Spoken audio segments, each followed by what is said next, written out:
Bapak Ibu sekalian, para pejabat kementerian, Bapak Ibu dari Forkopimda, teman-teman dari Syah Bandar dan Coast Guard Pelabuhan Kayangan, serta hadirin semua yang hadir. Saya terus terang setiap pulang kampung, terus naik kapal menoleh ke sebelah sini, lama saya berpikir apa itu gedung. Karena dalam pandangan saya, mungkin karena dari luar itu nggak pernah terisi dalam pandangan saya yang sekilas melihatnya dari luar. Sehingga sampai suatu hari saya berpikir, kalau saya punya kewenangan, pertama saya ingin tahu apa yang terjadi, dan tentu yang kedua, karena setiap saya di Indonesia ini, setiap melihat bangunan yang dibangun oleh pemerintah mangkrak, selalu tergambar di benak saya adalah uang rakyat yang hangus. Selalu begitu. Nah, karena itulah pertama-tama saya berterima kasih hari ini atas permintaan saya kita bisa hadir di sini, paling tidak bagi pemahaman kita bersama-sama. Ya. Karena saya ingin memberitahu, kami ini kementeriannya baru berusia 2 bulan 7 hari, 2 bulan 27 hari. Maaf, 2 bulan 7 hari ya, 2 bulan 7 hari.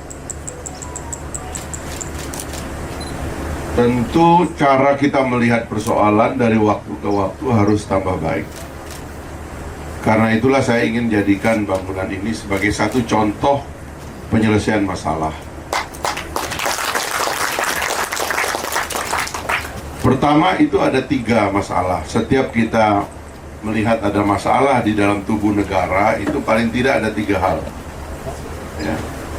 Ini semua nih ya, cara melihat persoalan dalam negara itu selalu begitu. Kalau ada masalah, ini 3 hal ini pasti ada masalah di situ. Pertama, pasti ada masalah pada konsepnya. Konsepnya kurang matang, konsepnya kurang dalam. Saya juga baru menemukan, ini boleh dikutip oleh teman-teman wartawan. Misalnya, konsep itu nanti kaitannya dengan perencanaan. Saya banyak sekali menemukan perencanaan yang tidak sesuai yang seharusnya. Pembangunan yang dipaksakan, pembangunan yang dititipkan, pembangunan pesanan, bukan oleh rakyat, tapi tiba-tiba dari atas, deg, kita nggak tahu caranya, tiba-tiba di situ ada bangunan. Dan sejak selesai diresmikan, tidak pernah ada peruntukan dan penggunaannya. Jadi pertama, konsepnya salah. Terkait konsepnya harus dalam kita berpikir, Bapak Ibu sekalian, sebab sebaiknya perencanaan itu datang dari bawah. Karena yang memerlukan kan dari bawah. Makanya sejak kemarin ini Pak PLT, nanti Bupati terpilih juga tolong disampaikan, Pemda itu apapun 3 kapasitas itu juga harus dimiliki. Pertama itu mesti jago konsep, jago rencana. Harus itu. Kalau kita punya konsep, konsepnya itu benar-benar berdasarkan gagasan, itu nanti ketemunya, kalau diusulkan, itu ketemunya dengan orang yang mencintai konsep dan gagasan, dan kalau dilaksanakan, insya Allah itu pasti manfaatnya besar.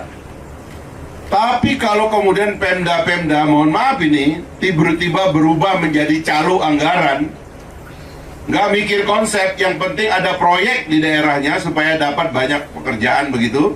Nanti ke Jakarta itu ketemu calo juga. Calo ketemu calo. Orang punya konsep ketemu orang punya konsep. Makanya saya kalau dimintain tolong sama Pemda-Pemda dulu, saya tuh bingung ya. Kok nggak mau datang mengusulkan proyek melalui saya? Karena saya akan debat dia. Ini Anda perlukan nggak? Untuk siapa? Kenapa konsepnya begitu? Bener nggak gedung 5 lantai? Pakai lift nggak ini? Itu saya pasti debat. Itu makanya kewalahan. Selama saya jadi anggota dewan, jarang sekali yang berani ketemu saya karena saya debat. Nggak kuat debat, ketemu calo. Nah, calo gampang. Yang penting sekian persen, Pak. Itu awalnya persekongkolan anggaran. Jadi gagasannya harus kuat dulu. Ini mau diapain ini kawasan?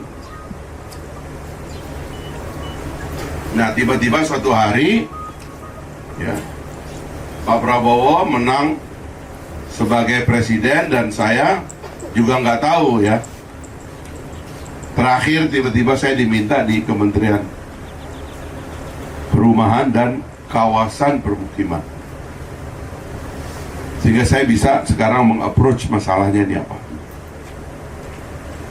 Kita debat ringkas saja Pak, banyak yang nggak kenanya Pak. Kenapa Bapak mesti bikin 5 lantai? Ya, kalau rumah nelayan, bukankah tanahnya besar?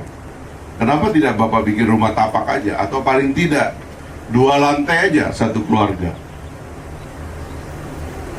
Dan konsep-konsep lainnya. Jadi yang pertama, kegagalan konsep. Itu artinya kegagalan rencana, karena nggak matang, nggak kuat. Maunya aja, yang penting ini jangan-jangan ini kontraktornya udah ada nih sebelum dilaksanakan.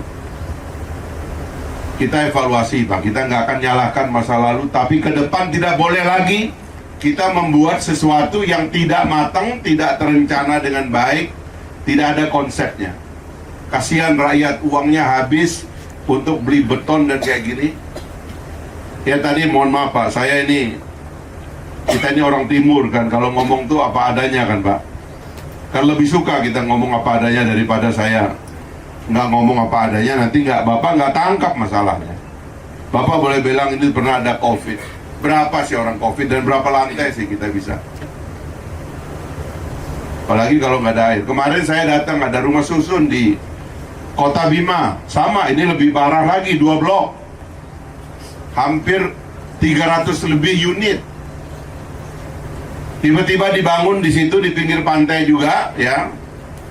Ada alasan di situ ada banyak tempat kumuhnya, tapi 7 kali dibor nggak ketemu air, sehingga 2 tower rumah susun itu mangkrak. 7 kali nggak ketemu air.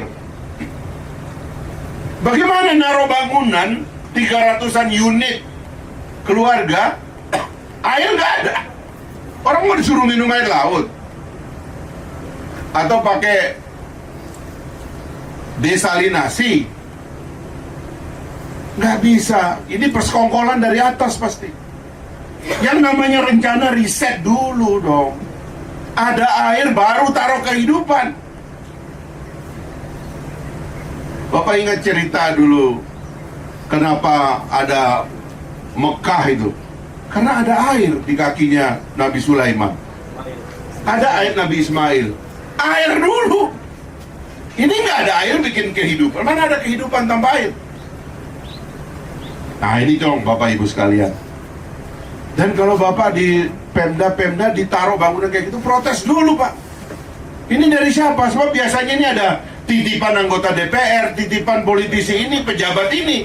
Oh itu tanah Bapak itu, dia mau dibangunnya di situ karena dia mau dapat pembelian tanah. Kan nggak boleh begini dong. Perencanaan Pak, ide gagasan dalam perencanaan yang matang.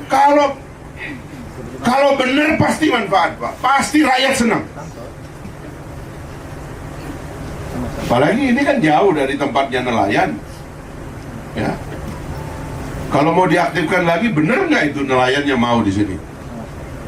Cek dulu airnya benar nggak ada sumber air di sini. Tolong nanti Mbak Putri bikin laporan yang lengkap ya. Saya pingin lengkap semuanya. Baru kita bisa ngambil keputusan. Nanti kita tenggelamkan lagi uang renovasi ini, mangkrak lagi. Kasihan Pak, duit rakyat, rupiah demi rupiah itu kan dari keringat rakyat, dari tetesan keringat rakyat. Yang kedua, ketiadaan kelembagaan yang bertanggung jawab. Kan harus ada orang yang mengambil keputusan ini. Dasar pengambilan keputusannya tadi ada, terus lembaganya apa? Saya mengusulkan agar teman-teman di daerah, terutama kemarin Pak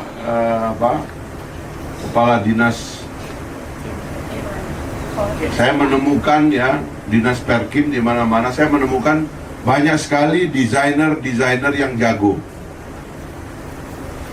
yang betul-betul bisa menangkap kepentingan rakyat dalam pengadaan rumah. Lalu mereka visualisasikan, lalu mereka usulkan. Ini bagus sekali. Nanti kami juga akan lombakan ini, ya, kabupaten dan kota yang jago dalam perencanaan, lalu kemudian diajukan. Sebab begitu caranya.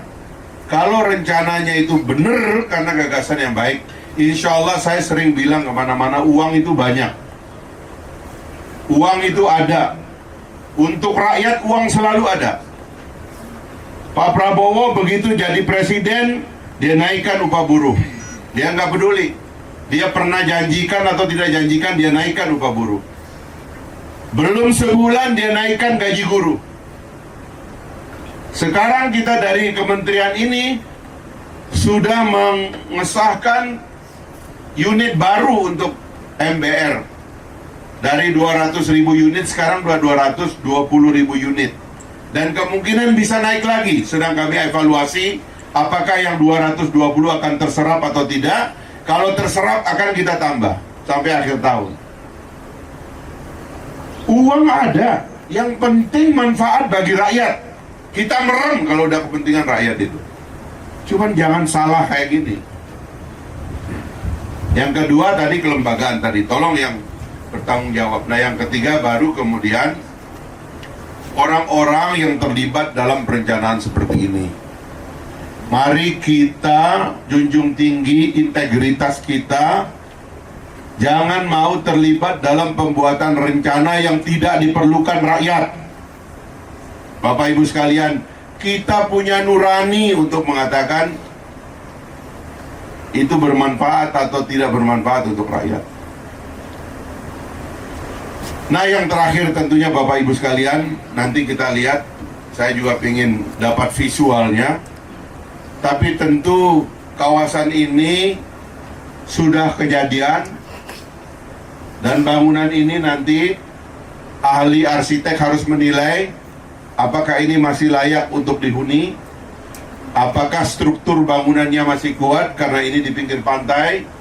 Jangan-jangan besinya sudah kropos, bisa rubuh kalau ada gempa dan sebagainya. Tolong dicek.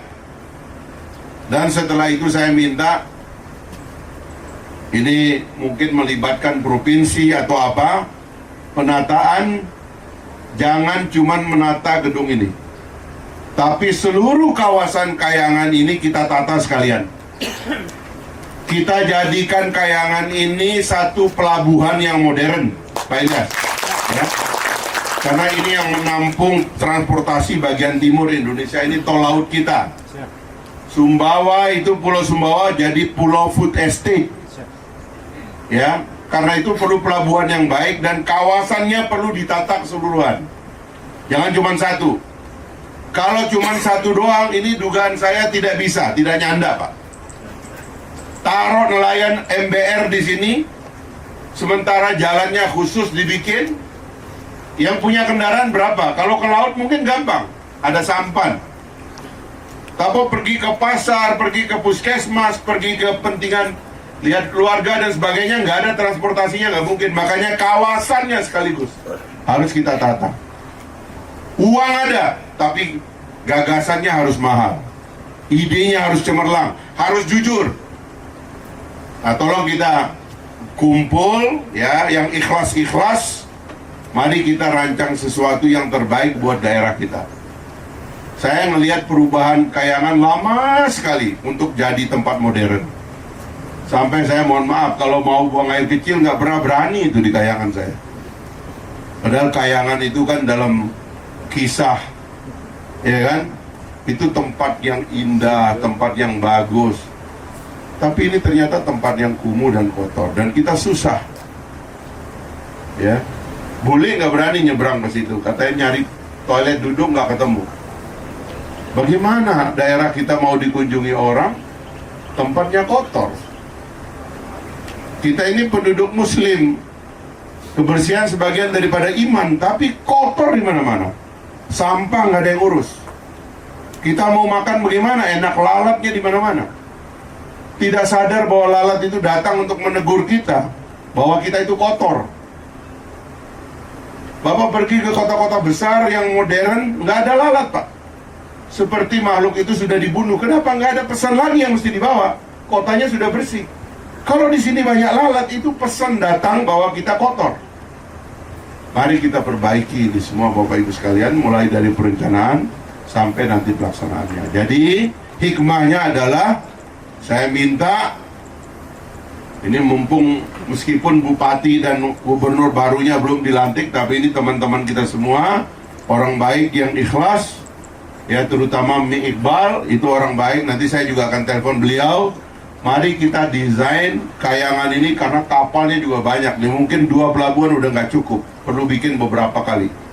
Sekalian nanti saya bicara sama Menteri Perhubungan, sama menteri-menteri infrastruktur lainnya, kebetulan di bawah Kemenku yang sama. Kita desain Kayangan ini untuk seterusnya menjadi kawasan yang modern, hingga orang mau nyebrang melalui Kayangan tidak saja karena mau nyebrangnya, tapi karena mau melihat Kayangan yang terkenal, indah, dan hebat itu, ya. Supaya begitu orang menyentuh pulau ini dari timur, mereka lihat, waduh, ini pulau yang bagus sekali, pulau yang bersih sekali. Inilah Bapak Ibu sekalian, saya mohon perhatiannya, ya. Mari kita berubah, mari kita berbenah, ya. Mari kita dahulukan itikat baik untuk perbaikan bangsa dan negara kita ke depan. Wabillahi taufiq wal hidayah. Wassalamualaikum warahmatullahi wabarakatuh.